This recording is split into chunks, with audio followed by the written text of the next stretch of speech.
आटा ही नहीं, अब यहाँ चूर्ण चूर्ण पिष्टम है ना, चूर्ण होता नहीं भी चीज का चूर्ण, और चूर्ण के पिंडी भाव हेतु है ना, तो लोहे का पिंड बनाने के लिए जो हेतु भूत गुण है, ठीक है, चूर्ण का पिंड बनाने के लिए जो हेतु भूत गुण है वह कौन है, किस कारण से चूर्ण का पिंड बनता है? स्नेह।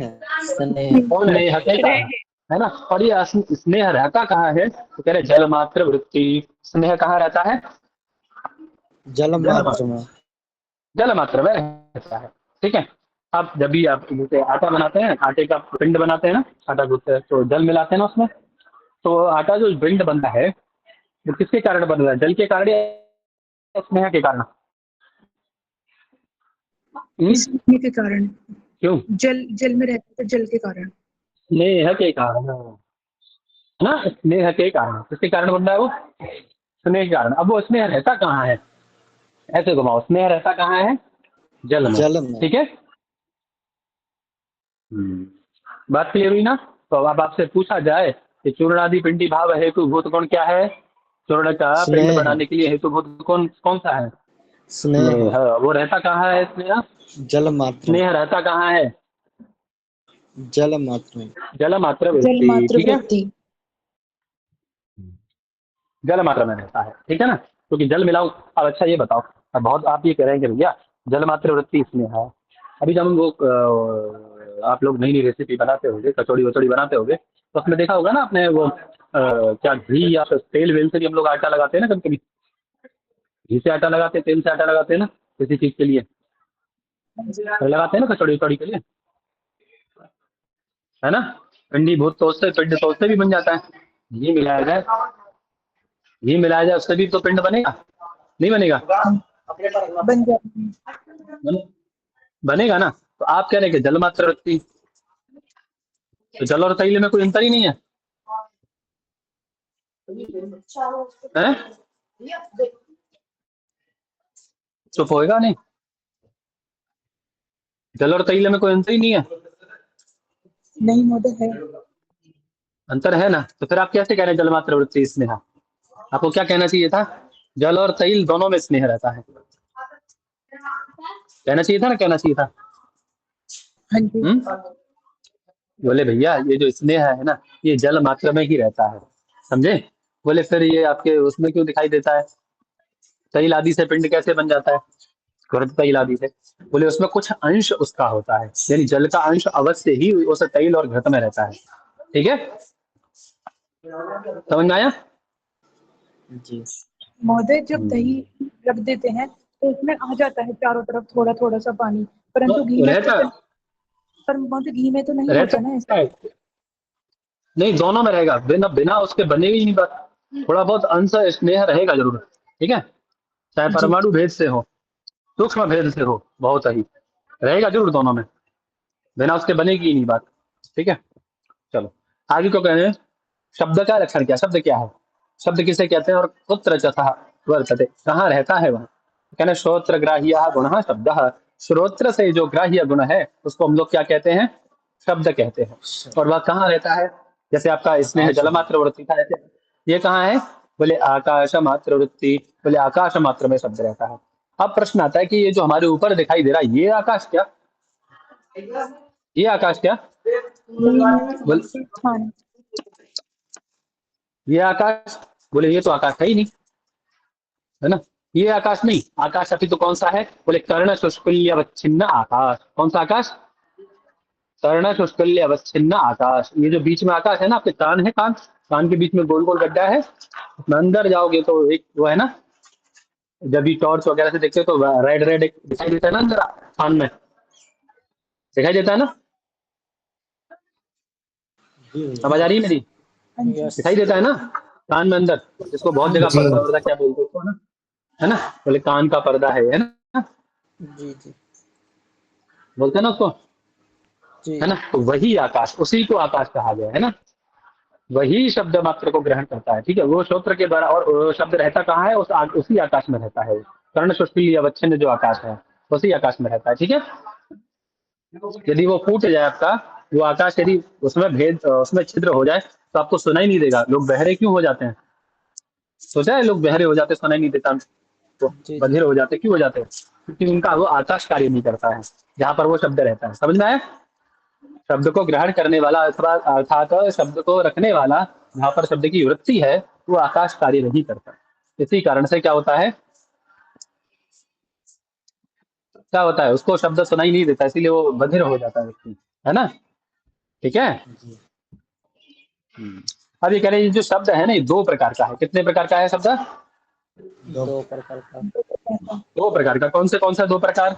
कह रहे हैं ध्वनि। ध्वन्यात्मको वर्णात्मक ध्वन्यात्मक शब्द और वर्णात्मक शब्द। ध्वन्यात्मक शब्द कौन सा है? तो कहने तत्र ध्वन्यात्मक भेरी। ध्वन्यात्मक शब्द कहाँ रहता है? भेरी आदि में। भेरी आदि में। भेरी मतलब कोई भी नाद, इन्होंने भेरी का उदाहरण दिया है, कोई भी नाद रहेगा तो, ठीक है, चाहे धुंधवी हो, भेरी हो, ढोल हो, है ना, सब ये है ना, ऐसा शब्द उत्पन्न होता है, ध्वन्यात्मक शब्द उत्पन्न होता है ना सब में से। कोई भी इंस्ट्रूमेंट, जी म्यूजिकल इंस्ट्रूमेंट ध्वन्यात्मक शब्द को उत्पन्न करते हैं। और वर्णात्मक शब्द क्या है? तो बोले किसी भी भाषा का संस्कृत भाषादि स्वरूप वर्णात्मक शब्द। ठीक है, वर्णात्मक शब्द कहाँ रहता है? संस्कृत भाषा आदि रूप में। ठीक है, ठीक है जी। हाँ जी। तो शब्द कितने प्रकार का है? दो प्रकार शब्द कितने प्रकार का है? दो प्रकार। दो प्रकार का। कौन सा? फटाफट बोलो दो पूरा। प्रकार का भी। ध्वन्यात्मक वर्ण। कौन सा? ध्वन्यात्मक और ऋणात्मक। ध्वन्यात्मक वर्ण। ध्वन्यात्मक कहाँ रहता है? ध्वन्यात्मक कैसा है? भेरी आदि, ढोलक आदि। भेरी आदि और संपन्न, संस्कृत है ना, भेरी आदि संपन्न। वर्णात्मक क्या है?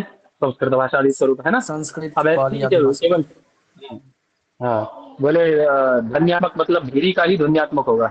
इसी मैं इसीलिए मैं कह रहा हूँ म्यूजिकल इंस्ट्रूमेंट यदि कोई भी रहेगा तो उसका शब्द कैसा होगा? ध्वन्यात्मक होगा। ठीक है, आगे क्या कह रहे हैं?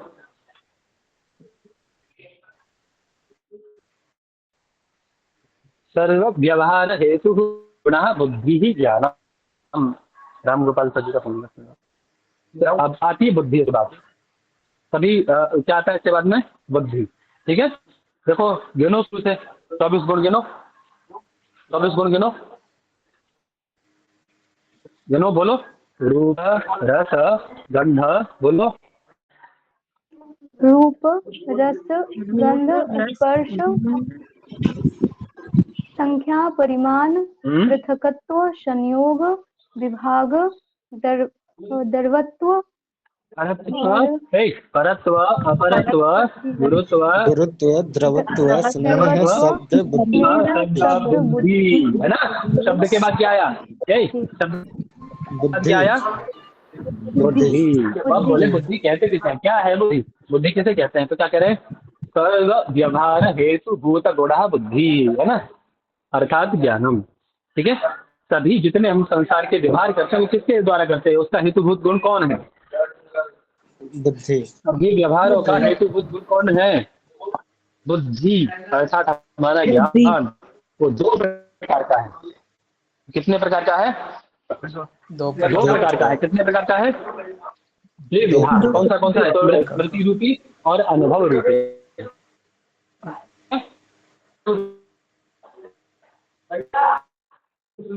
अनुभव रूपी, ठीक है, स्मृति ही अनुभव है। वो बुद्धि कितने प्रकार की है? बुद्धि रूपी ज्ञान कितने प्रकार का है? दो दो प्रकार। प्रकार का। दो प्रकार का। फटाफट फटाफट बोलते जाओ भाई, इतना कठिन नहीं है। कठिन, क्यों नहीं विद्वान हो? मुझे कठिन नहीं। मतलब फटाफट फटाफट बोलो। तो सभी व्यवहारों का जो हेतुभूत गुण है उसको हम लोग बुद्धि कहते हैं अथवा ज्ञान कहते हैं। वो कितने प्रकार की है? दो प्रकार की, दो स्मृति प्रकार रूपी का। और अनुभव रूपी। अब बताएंगे दोनों को। देखो स्मृति को भी समझो और बुद्धि को भी समझो। स्मृति किसे कहते हैं? आपने सुना तो होगा स्मृति और अनुभव। एक हमारी स्मृति और दूसरा हमारा अनुभव। लोक में भी सुने होंगे आपने दोनों शब्द। बोले ये मेरी स्मृति है, ऐसा मेरी स्मृति कहती है, मेरी स्मृति में ये बात है, हम लोग प्रयोग करते हैं, है ना। मैं अपने अनुभव से ये बात कहता हूँ। तो दोनों में अंतर क्या है? देखने में, सुनने में दोनों एक जैसे लगते हैं, स्मृति और अनुभव दोनों ही एक जैसे लगते हैं, लेकिन दोनों में बहुत अंतर है। समझे ना? क्या अंतर है दोनों में, समझिए। तो स्मृति का लक्षण क्या कर रहे हैं ग्रंथकार? संस्कार मात्र जन्यम ज्ञानम स्मृति। संस्कार मात्र जन्यम ज्ञानम स्मृति ही है ना। संस्कार मात्र से जन्य ज्ञान ही क्या कहलाता है? स्मृति कहलाता है। क्या कहलाता है? स्मृति। हाँ। अब ये संस्कार क्या है? अब ये संस्कार क्या है? तो संस्कार क्या कर रहे हैं, देखिए क्या कह रहे हैं, बोले बहिर इंद्रिय, जो हमारी बाह्य इंद्रियां है ना, बोले इंद्रियों से है ना अजन्यत्व विशिष्ट संस्कार अजन्यत्व विशिष्ट है ना ज्ञानत्व स्मृते है लक्षणम, है ना। समझो ये स्मृति का लक्षण किया इन्होंने। संस्कार क्या है? संस्कार मतलब हम जैसे कार्य किए, सुबह से अब तक आप लोग 1000 कार्य किए होंगे, है ना, कम से कम 1000 कार्य तो किए ही होंगे सुबह से अब तक, किए होंगे पक्का ना?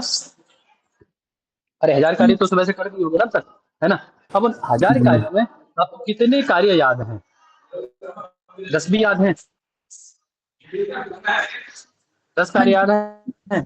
जी जी सुबह से लेकर अब तक 1000 लोगों से मिल लिए होंगे जी, बाहर आते जाते हैं, जब बाहर गए आए होंगे तो कम से कम 1000 लोगों से मिले होंगे, लेकिन क्या उनमें से 10 का भी चेहरा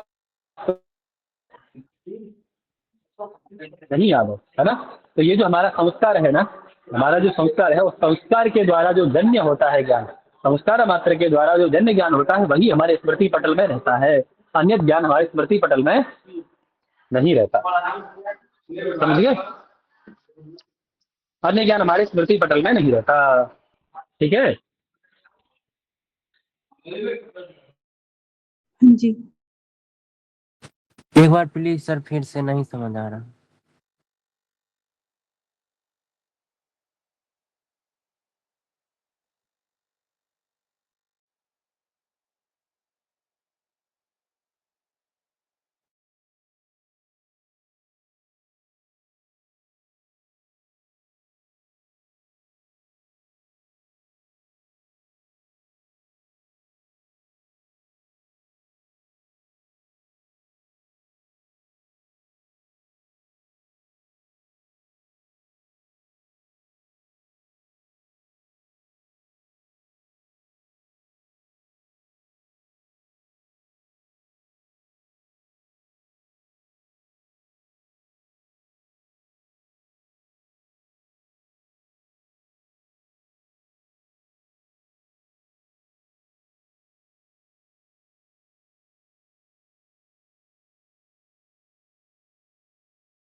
म्यूट करके रखे हुए हैं गुरु जी, तो आवाज की तरह से आ रहा।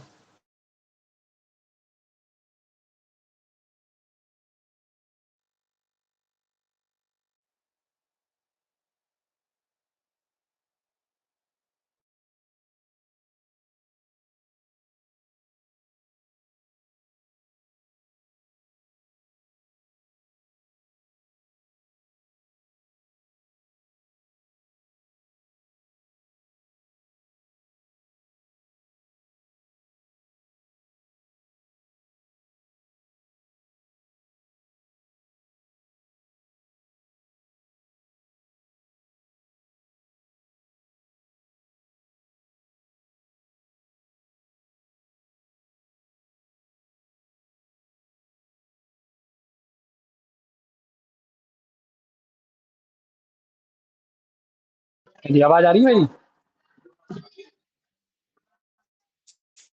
आवाज आ रही है? जी महोदय। जी महोदय। आ रही है। आवाज हाँ चल, नेटवर्क नहीं है।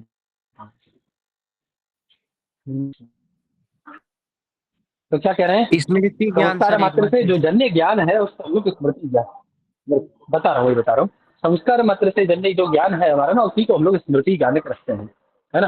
जैसे समझो, अब सुबह से मैं बता रहा था आप लोगों को कि सुबह से कम आप 100 लोगों से तो मिले होगे, इससे भी कम मिले होगे, 100 लोगों से मिले होगे। आपको उनमें से केवल 2 या 3 लोग याद होंगे। आपकी स्मृति में जो लोग हैं वो कितने लोग हैं? 2 या 3 लोग होंगे। 100 के 100 लोग हैं क्या? क्यों नहीं है? क्योंकि उनके साथ आपका वह संस्कार नहीं बना। तो संस्कार वास्तव में 3 लोगों के साथ बना था, जिनसे हमारा अच्छा व्यवहार बना, वो हमारे स्मृति पटल में भी है, ठीक है। यानी जो कार्य हैं, सुबह से कार्य देख लो, कार्य आपको किसमें स्मरण है? जिसके साथ हमारा संस्कार बना।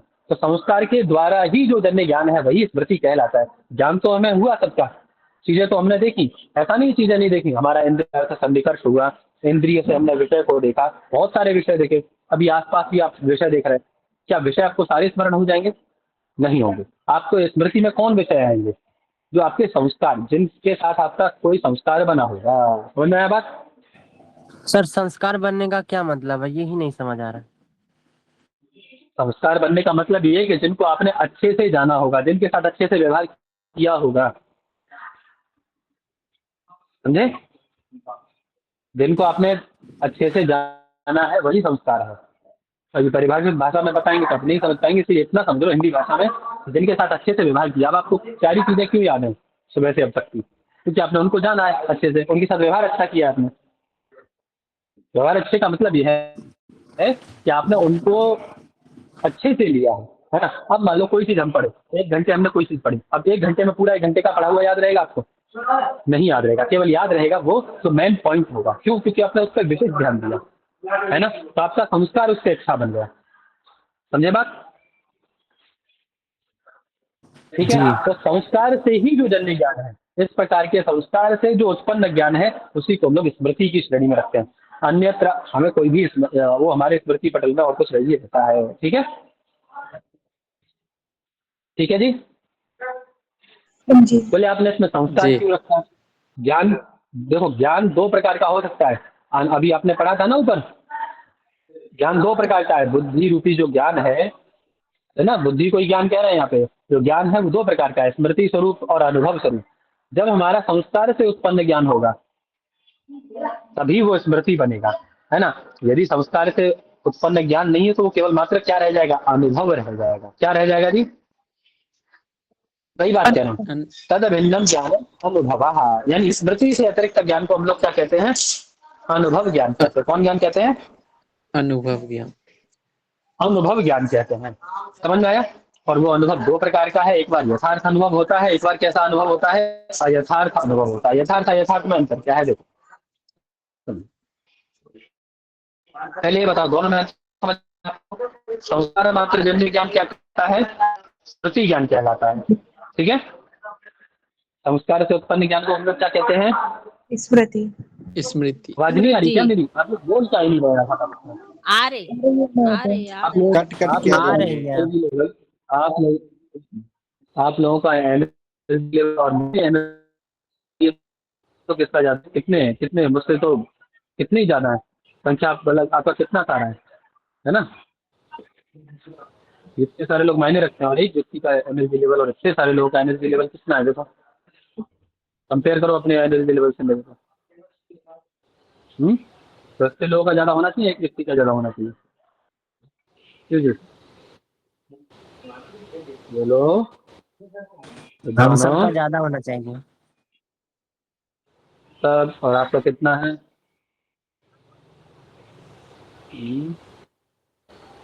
बोलो। और आपका कितना कम है एनर्जी लेवल? नहीं जी तब इसको बढ़ाओ थोड़ा सा।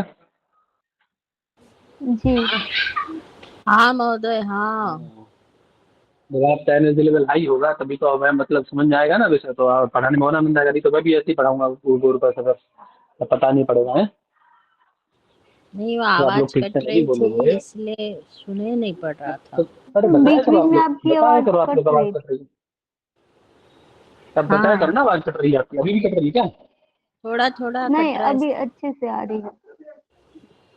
मैं तो बता दिया करो आप लोग की आवाज कट रही है आपकी। हाँ महोदय। बोलो अच्छे से है।